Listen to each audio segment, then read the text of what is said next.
വനിതാ commission Kannur collectorate ഓഡിറ്റോറിയത്തിൽ sitting നടത്തി. സംസ്ഥാന വനിതാ കമ്മീഷൻ അംഗം അഡ്വക്കേറ്റ് പി കുഞ്ഞായിഷയുടെ നേതൃത്വത്തിൽ നടന്ന സിറ്റിംഗിൽ 77 കേസുകൾ പരിഗണനയ്ക്ക് വന്നു. 15 എണ്ണം തീർപ്പാക്കി.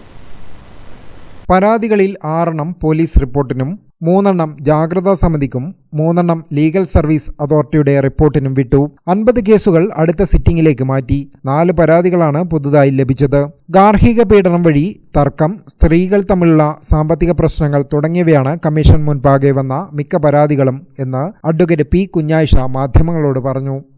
ഇന്നത്തെ കണ്ണൂർ സിറ്റിംഗിൽ ടോട്ടൽ 77 കേസാണ് ഉണ്ടായിട്ടുള്ളത്. അതിൽ 15 കേസ് ക്ലോസ് ചെയ്തിട്ടുണ്ട്. 6 കേസ് പോലീസ് റിപ്പോർട്ടിന് വേണ്ടി വെച്ചിട്ടുണ്ട്. ജാഗ്രതാ സമിതിക്ക് 3 കേസ് വിട്ടിട്ടുണ്ട്. ലീഗൽ സർവീസ് അതോറിറ്റിക്ക് 3 കേസ്. നെക്സ്റ്റ് സിറ്റിങ്ങിലേക്ക് 50 കേസ് മാറ്റിവെച്ചിട്ടുണ്ട്. ഇന്ന് പുതുതായിട്ട് 4 പരാതികൾ കിട്ടിയിട്ടുണ്ട്.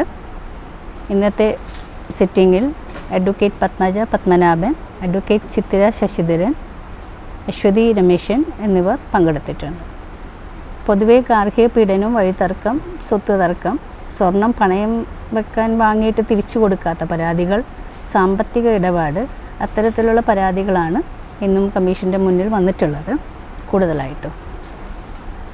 Advocate Padmaja Padmanabhan, advocate Chithira Sasidharan, advocate Aswathy Rameshan എന്നിവരും സിറ്റിംഗിൽ പങ്കെടുത്തു. ഗ്രാമിക ന്യൂസ്, കണ്ണൂർ.